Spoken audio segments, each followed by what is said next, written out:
we stayed ahead of Ralf Schumacher in the Williams, which is just behind us. Now round Massenet and round the outside we go.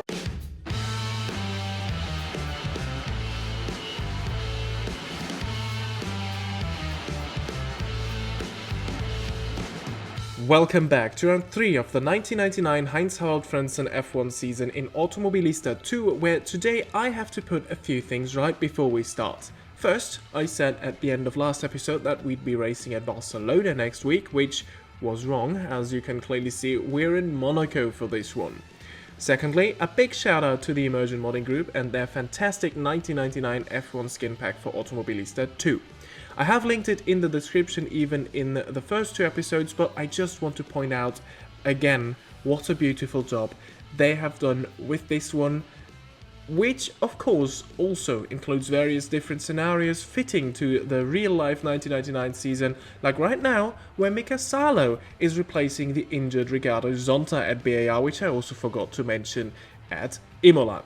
Now, back to the event today, which in real life was a great day for Ferrari, as this was a 1-2 won by Michael Schumacher, with Häkkinen completing the podium, while our guy Frentzen came home 4th in a bit of a no-man's land.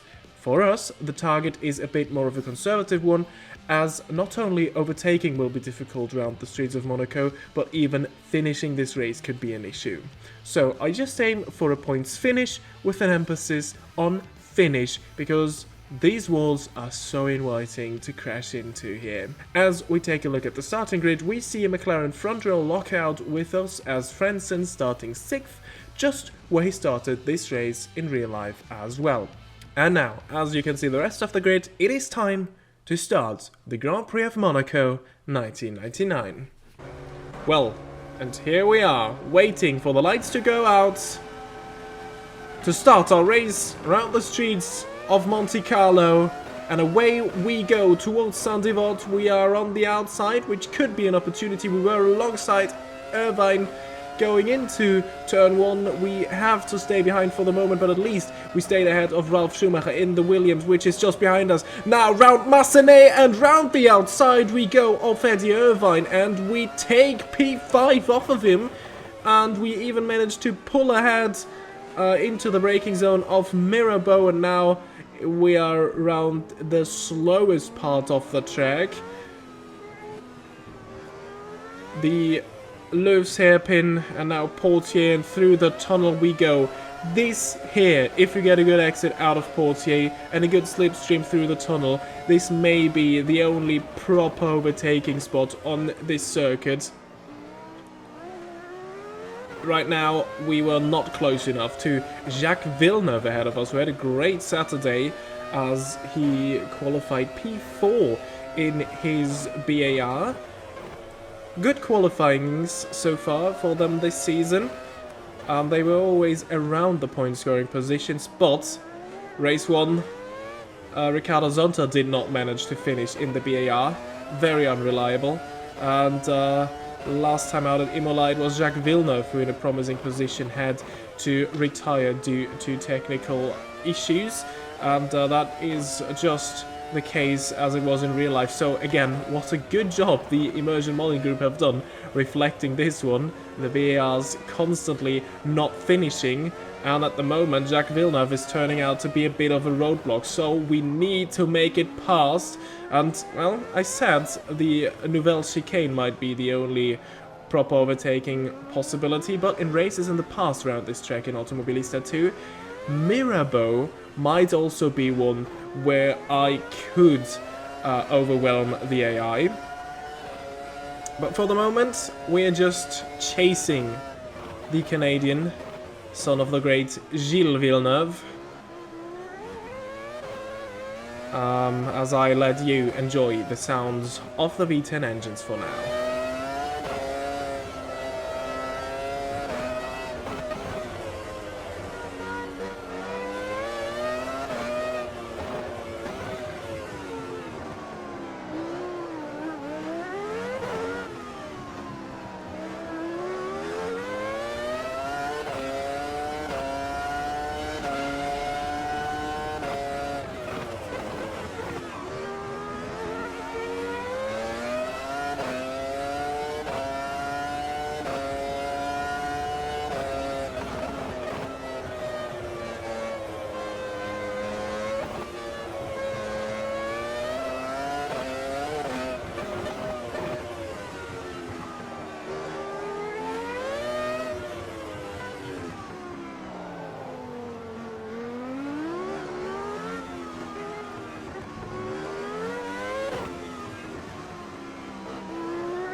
there we had a bit of a moment. There was the lightest brush with the wall at the exit of the first part of the swimming pool section.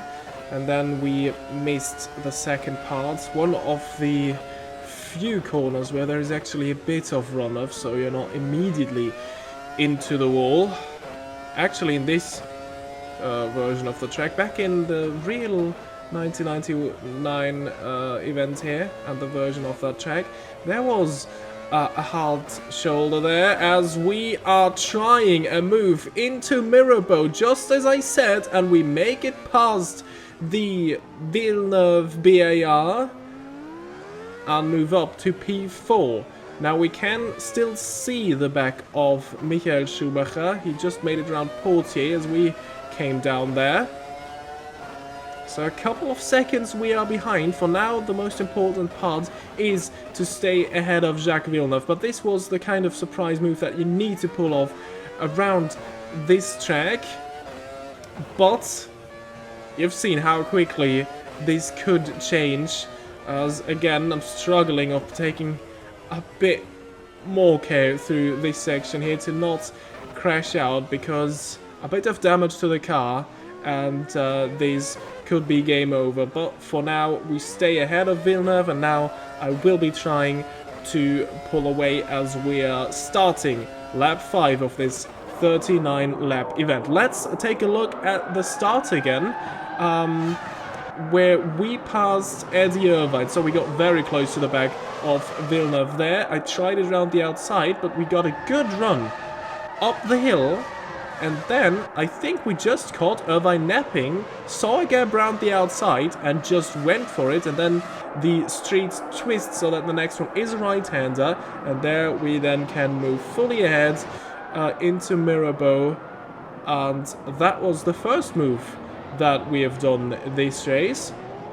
And then let's look at the other overtake, which I almost missed because I was talking some nonsense. And this here, down the inside, surprise move, actually pretty clean one.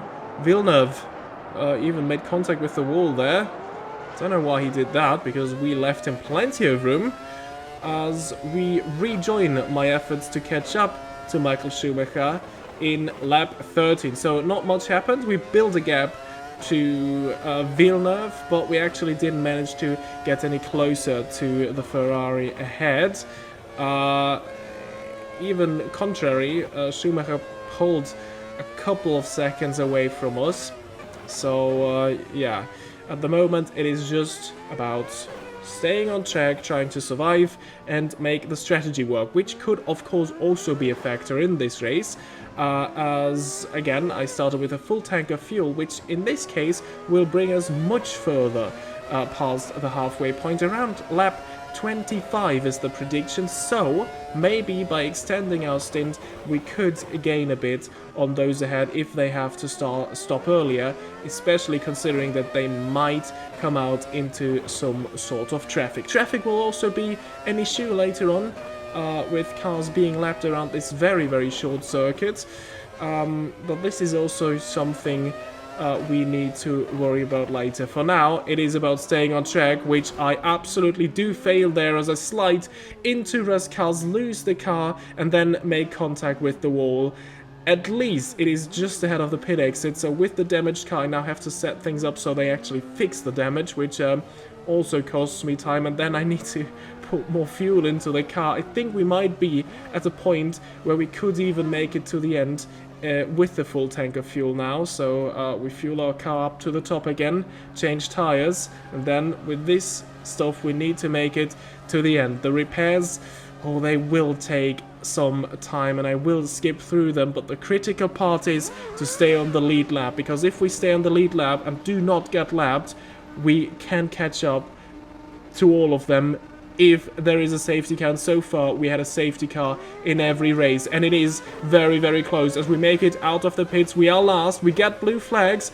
Mika Häkkinen is just behind us in the race lead, but crucially we stay on the lead lap, and now it is about pulling away from Mika and not have to let him through. We get the blue flags, but he is not close enough for us to let him by. You get these blue flags very early in Amos too.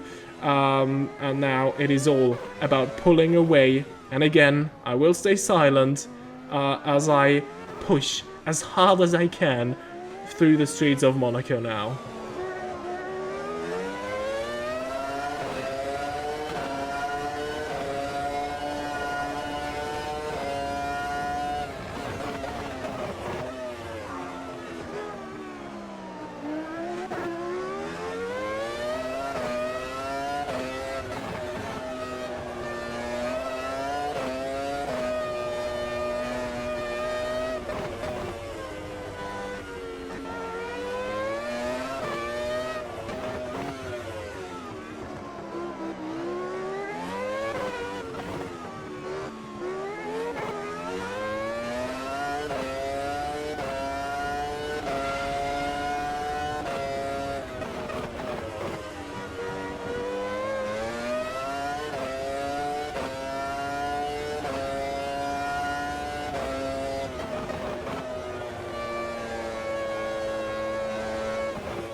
Well, and as you're able to see right now, we are actually pulling away, almost getting rid of the blue flags, which I think we will do right now through the tunnel. Yes, we actually do. So this is a bit frustrating as we are now last, but we saw that we had the pace to win this race. What a rhyme. As we are now jumping a bit further in time again, this is lap 18. And we are approaching some cars. We are actually fighting for position. These are the two Minardis of Badoer and Marc Genet. Into the tunnel we go. And now this might be critical again because we need to pass them as quick as we can because Mika Häkkinen will be catching up again as soon as we spend too much time behind them. And now this is not looking too great because we're approaching them at the part of the track where there is absolutely no way of making it past anyone. So maybe into Saint-Devote if we get a good run through Raskas and Anthony Knows. It might be not a good exit, so definitely no chance to make it past the Minardis, or at least one of them, into turn 1. Now, up the hill, this is the first sector, is where I am the quickest and where I feel the most comfortable. But again, not a good run out of Saint-Devote. Through Massenet we go.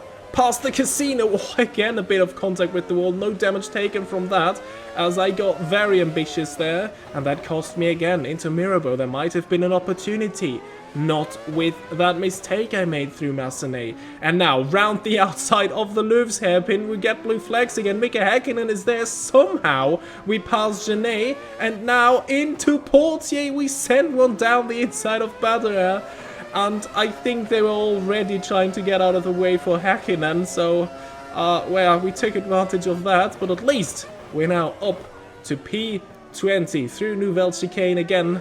We will have to pull away from Häkkinen, but I can already tell you we did just that as he lost a lot of time behind the Minardis, and we're getting close to the pit stop windows for the top drivers as well, as there is what we have been hoping and waiting for. The safety car is there, and now this is why it was crucial to stay on the lead lap, which we did. And now let's see if there are some people we could pass, because they will now surely take their pit stops, which of course will cost them less time. And the bad news is we only passed Pedro de la Rosa in the arrows and are now in 18th behind Alessandro Zanardi. By the way, it was one of the Saubers that retired this time, not one of the BARs, as this was a lengthy safety car phase. As we are restarting at the end of lap 23, the safety car will come in this lap, but at least we are now back with some cars that we can battle. So the last 15 laps of this race should hopefully be very exciting. And let's see how far we can move up the order as, oh, we make contact with Zanardi because there's a traffic jam into Anthony. No, someone must have spun there on the restart as we moved up a couple of places. No surprise, there is another safety car as it was Michael Schumacher and Pedro Diniz. Oh, that is crazy, and suddenly we're up to P10 just behind David Coulthard, who was caught out by the pit stops apparently under the safety car. He was second before, the championship leader, only up to 8th. We passed another car that went into the pits during the safety car, so restarting this in P9 just behind the championship leader and just 3 positions off the points. So, it's not over till it's over, and this one is definitely not over.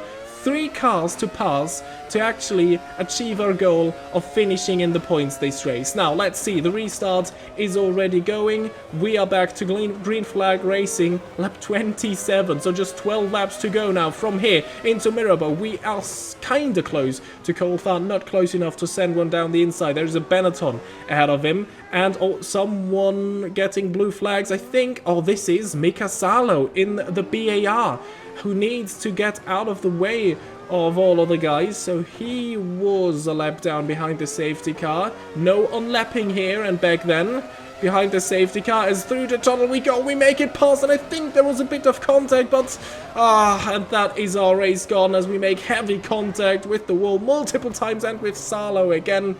Oh, that is a shame, and this is our race over, unfortunately, as they got a bit too ambitious through the tunnel there.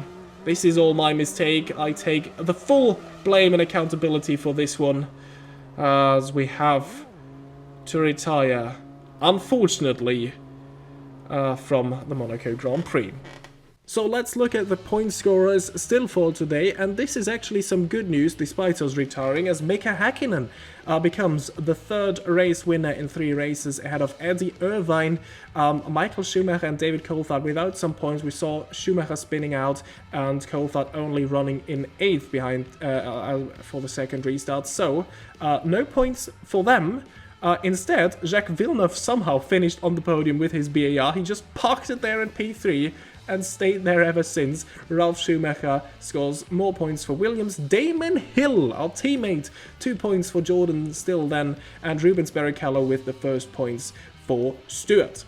In the Drivers' Championship, that means that Mika Häkkinen takes the lead, 4 points ahead of David Coulthard, and we are just 5 points off the championship lead. So, still, we're in a very good position despite not finishing in Monaco. Schumacher 4th, Irvine 5th, Villeneuve 6th. And then the rest of the point scorers are Schumacher, Hill, Barrichello, Fisichella, Zanardi and Diniz still waiting for their first points finish, as well as the other 10 drivers that we do not see here right now.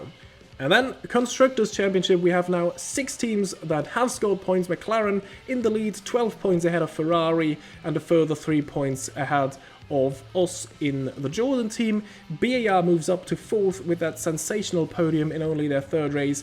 Williams 5th, but lacking a podium finish, and Stewart now enter this one in 6th with the 1 point that Barrichello scored today. And that has been it for the Monaco Grand Prix in our 1999 Heinz-Harald Frentzen season. I think damage limitation still by Häkkinen winning this one, and now, for real, the next race will be the Spanish Grand Prix at the circuit, Barcelona, Catalunya. Our aim will be to bounce back there and get back into the championship fight and take the fight to the McLarens again. Thank you very much for watching. Leave a like if you did enjoy this video and subscribe to not miss anything going on this channel.